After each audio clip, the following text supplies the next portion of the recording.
मैं ब्राह्मण होकर के मनवाद को नहीं मानता, मैं नहीं मानता। मनवादी यही आरएसएस के लोग हैं, तो हम सबसे बड़े हिंदू हैं, हम ब्राह्मण हैं। अब देखिए धीरेन्द्र शास्त्री कौन है? ये देखिए, ये धीरेन्द्र शास्त्री भारतीय जनता पार्टी के लिए काम करते हैं।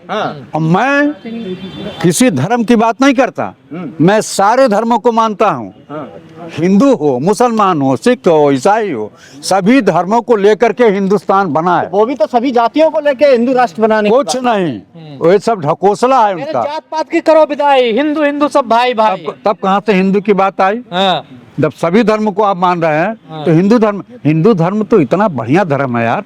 हिंदू धर्म क्या बढ़िया हिंदू धर्म में बताइए, एक चीज बताइए। सबको लेके चलता है। कहाँ ऊंच नीच वर्ण व्यवस्था सब कुछ तो है हिंदू धर्म में। हिंदू धर्म ने वर्ण व्यवस्था नहीं बनाई है। कुछ किसने पंडितों बनाई है? ने, मैं ब्राह्मण हूँ। आपने बनाई है? मैं ब्राह्मण हूँ, हाँ। लेकिन जिन ब्राह्मणों ने, जिन सामंतवादियों ने, जो मनवादियों ने बनाया है। आप तो मुंह से पैदा हुए हैं ना? नहीं, और मैं जहाँ से आप पैदा हुए हैं वहीं से मैं भी पैदा हुआ। तो फिर ये वर्ण व्यवस्था का क्या मतलब है? ये मनवादी जाने। जो दक्षिण भारत में ब्राह्मण हैं, जो मोहन भागवत के कौम के लोग हैं, जो देखिए हमारे ब्राह्मणों में सरजू ब्राह्मण होता है, ये दक्षिणपंथी ब्राह्मण है। जो सरजू अयोध्या के बगल के रहने वाले ब्राह्मण, जो वास्तव में ब्राह्मण हैं, जिनके अंदर ब्राह्मणत्व है, वह कभी जातिवाद की बात नहीं करते हैं। हम सबको जोड़ करके, सबको समेट करके यह हिंदू राष्ट्र हिंदुस्तान हो नहीं सकता। इसलिए कि यहाँ विभिन्न जातियों, विभिन्न धर्मों, विभिन्न संप्रदाय, विभिन्न धर्मों के लोग यहाँ निवास करते हैं। विभिन्न जातियों के लोग हैं, विभिन्न धर्म के लोग हैं। तो एक धर्म के आधार पर हिंदुस्तान, ये हिंदू धर्म नहीं बन सकता है, क्योंकि सेकुलरिज्म हिंदुस्तान की पहचान। हिंदू विचार और हिंदू धर्म देश दोनों एक नहीं हो सकता। देखिए हमारे देश में हिंदू भी हैं। आप तो खुद ब्राह्मण हैं, आप क्यों विरोध कर रहे हैं? देखिए ये मैं कट्टर ब्राह्मण हूँ और घर पर इबादत करता हूँ, पूजा करता हूँ। मैं दिखावटी पूजा नहीं करता। क्या दिखा रहे हैं? ये यज्ञोपवीत है। यज्ञोपवीत पता नहीं वो धीरेन्द्र शास्त्री पहनता है कि नहीं पहनता। यह मेरे मतलब धीरेन्द्र शास्त्री पे सवाल उठा दिया आपने? सवाल जो देश पर सवाल उठा रहा है, जो हर जातियों और धर्म के लोगों पर सवाल उठा रहा है। आप बताइए, भगवान हनुमान जी का सनातनियों को एकजुट कर रहे हैं वो। हमसे बड़ा सनातनी कहाँ? वो सनातन होता है केवल भारतीय जनता पार्टी के इशारे पर। तो फिर आप हिंदू राष्ट्र का क्यों विरोध कर रहे हैं? हिंदू राष्ट्र का विरोध? मैं हिंदू राष्ट्र के नाम पर हमारे देश की आजादी नहीं मिली। हमारे देश की आजादी सभी धर्मों, सभी संप्रदाय, सभी लोगों ने मिलकर, चाहे हिंदू हो, मुसलमान हो, सिख हो, ईसाई हो, सभी लोगों ने मिलकर के हिंदुस्तान की आजादी हासिल किया है। आपके बगल में नेपाल हिंदू राष्ट्र था।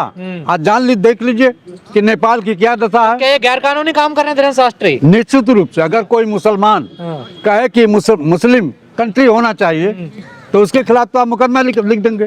देश की एकता और उसकी बाबूदी को आप बर्बाद करने पर लगे हुए हैं धीरेन्द्र शास्त्री। धीरेन्द्र शास्त्री सीधे सीधे भारतीय जनता पार्टी के इशारे पर काम कर रहे हैं और लोगों के बीच में ये जो जाति है, धर्म का जहर फैला रहे हैं, वो देश के लिए, हिंदुस्तान के लिए और हमारे और आपके सबके लिए। मतलब जहर फैला रहे हैं या एकजुट कर रहे हैं सबको? सवाल ही नहीं उठता है एकजुट करने का। मजहब नहीं सिखाता आपस में बैर करना। अगर मजहब की बात करते हैं, धर्म की बात करते हैं, नंगे पैर चल रहे हैं वो। देखिए आप बताइए, वो राहुल गांधी बनने चले थे कि कहां से कहां, कन्याकुमारी से और कश्मीर तक राहुल गांधी ने जो यात्रा निकाली, राहुल गांधी कहीं बीमार नहीं पड़े। लेकिन आप सोच लीजिए कि ये आदमी हनुमान जी का पुजारी है, हनुमान जी की कुदृष्टि हो गई कि उसको बुखार हो गया, ये बीमार पड़ गया। आप बताइए, संघर्ष कर रहे हैं आप लोगों के लिए? कोई हमारे लिए संघर्ष न करें और न हिंदू धर्म के लिए संघर्ष करें। हिंदू धर्म सभी धर्मों का आदर करता है। किसी भी जाति के और किसी भी धर्म के प्रति नफरत की दीवार हिंदू नहीं फैलाता। धीरेन्द्र शास्त्री, देखिए बिहार का चुनाव हो रहा था, इसलिए हिंदू वोटों को पोलराइजेशन करने के लिए, हिंदू वोटों को जोड़ने के लिए, भारतीय जनता पार्टी के साथ हिंदू वोट ट्रांसफर हो जाए, इसलिए सारी नोटंकी हो रही है। सनातनियों की जीत होगी बिहार में?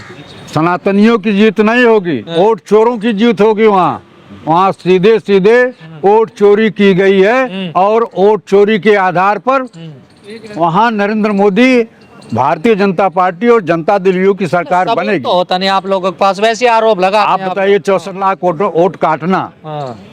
किस बात का द्योतक है? वहाँ भी ये मिलजुल करके आप बताइए, आप बहुत बड़े ज्योतिषी हैं, गृह मंत्री और प्रधानमंत्री इस देश का बहुत बड़ा ज्योतिषी है कि हम 140 सीट पाएंगे, 200 सीट पाएंगे, 174 सीट पाएंगे। वह झूठा आंकड़ा आपने जो मशीनीकरण के युग में वोट की चोरी कर रहे हैं, उससे आप बिहार चुनाव जीतेंगे। पर शर्मा जी ये बताइए, जो धीरेन्द्र शास्त्री जो कल्पना कर रहे हैं हिंदू राष्ट्र की, कैसा होगा हिंदू राष्ट्र, क्या होगा इसमें हिंदू राष्ट्र में? आप बताइए, आसाम की बोली क्या है, उत्तर प्रदेश की बोली क्या है, दिल्ली की बोली क्या है, कश्मीर की बोली क्या है, कन्नड़ की बोली क्या है, तमिलनाडु की भाषा क्या है? जहाँ विभिन्न जातियों के लोग हों, विभिन्न धर्मों के लोग हों, वह हिंदू राष्ट्र की परिकल्पना वहाँ करना बेवकूफी है। तेजी से विकास करेगा। आप बताइए, बिना धर्म के लोग विकास नहीं करते हैं क्या? हिंदू धर्म से और विकास से क्या लेना देना भाई? जो देश की सरकार है, जो देश के लोग हैं, आपस में मिलजुल करके देश की मजबूती की बात करनी चाहिए। किसी धर्म के नाम पर आप देश की सियासत करना चाहते हैं, आप सत्तारूढ़ दल की मदद करना चाहते हैं, इसलिए मैं डंके की चोट पर कहना चाहता हूँ। हिंदुओं को आसानी से टारगेट किया जा रहा है, उनको फिर टारगेट नहीं किया जाएगा, मजबूत हो जाएंगे हिंदू मजबूत हैं। आप बताइए, अकबर का जमाना था, बाबर का जमाना था, अंग्रेजों का जमाना था, क्या हिंदू धर्म कहीं खतरे में था? भारतीय जनता पार्टी की सरकार, आज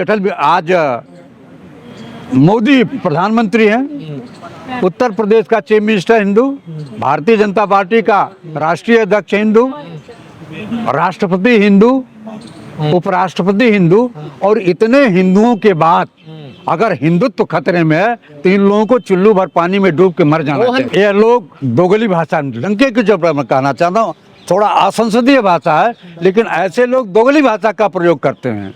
ऐसे लोग दोहरे चरित्र के लोग होते हैं। 140 करोड़ जनता की बात आप करते नहीं हैं। आप बताइए, किस पद पर, किस संवैधानिक पद पर संघ के सबसे बड़े नेता हैं, उनको जो सुविधा प्रधानमंत्री को सुरक्षा की दी जाती है, वही मोहन भागवत को भी दी जाती है। क्यों? अरे दुनिया का सबसे बड़ा संगठन है, देखिए दुनिया का सबसे बड़ा संगठन, लेकिन अपंजीकृत है, वो कहीं भी पंजीकृत नहीं है। कोई भी आप भी कहते हैं मैं सनातनी हूँ, धीरेन्द्र शास्त्री भी कह रहे हैं मैं सनातनी, दोनों में अंतर क्या है फिर? दोनों में अंतर यह है कि चिट्ठी पर आप लोगों का भाग्य निकालते हैं, और मेरे अंदर यह है कि मैं झूठ नहीं बोलता। वो झूठ बोलते हैं निश्चित रूप से। आप बताइए, 3 महीने पहले पर्ची दी जाती है, तब जाकर के आपके बारे में सारी जानकारी ले लेते हैं, तब आपके भाग्य को बताते हैं। उन्होंने वो इलाहाबाद में थे और लोगों के भगदड़ में मौत हो गई, वो उनका एक पर्ची वाला सिस्टम कहाँ गया? तो लोगों को बचाने का आगाज क्यों नहीं? अगर इस देश में सभी जातियों और धर्मों के लोग हों, तो आप एक साथ रहने के लिए, सभी लोग एक साथ रह रहे हैं, तो आपको मजबूरी क्या है? आपको समस्या क्या है? क्यों एक धर्म का आप हिंदुस्तान बनाना चाहते हैं? बिहार में किसे जिम्मेदार मानते हैं आप, जो इंडिया गठबंधन की बुरी हार हुई है? निश्चित रूप से एक तो वोट चोरी, और दूसरा कहीं न कहीं हमारे संगठन की कमजोरी रही है टिकट बंटवारे को लेकर के। हम बड़े बेअदबी के साथ, बड़े निष्पक्ष तरीके से स्वीकार करते हैं, कहीं न कहीं मेरी भी कमी रही है, और सबसे ज्यादा कमी वोट चोरी का है। और जब चोर, देखिए, चोर चोरी से जाएगा, हेरा फेरी से नहीं जाएगा। तो गुजरातियों के खून में जो व्यापार लगा हुआ है, जो 420 लगी हुई है, वह कहीं जाएगा नहीं। कोई भी कैंडिडेट ये नहीं कह सकता है कि बिहार में हम 170 सीटें पाने जा रहे हैं। आप अपने आप को कह रहे हैं कि हमारी कमी रही, लेकिन विपक्ष के तमाम बड़े लीडर हैं जो अपनी गलती मानते ही नहीं हैं किसी भी चीज को लेके, चाहे चुनाव हार जाएं या फिर पार्टी बिल्कुल खत्म हो जाए। देखिए, मैं निष्पक्ष तरीके से मैं अपनी जिम्मेदारी स्वीकार करता हूं कि कहीं न कहीं कोई कमी रही है, इसलिए हम चुनाव हार रहे हैं। लेकिन सबसे बड़ी कमी जो हिंदुस्तान का होम मिनिस्टर और हिंदुस्तान का प्रधानमंत्री या चुनाव आयोग मिल करके जो चुनाव की चोरी करता है, ईमानदारी से चुनाव नहीं कराता है, निष्पक्ष चुनाव नहीं कराता है, इसलिए भी हम वहाँ बिहार में चुनाव हारेंगे।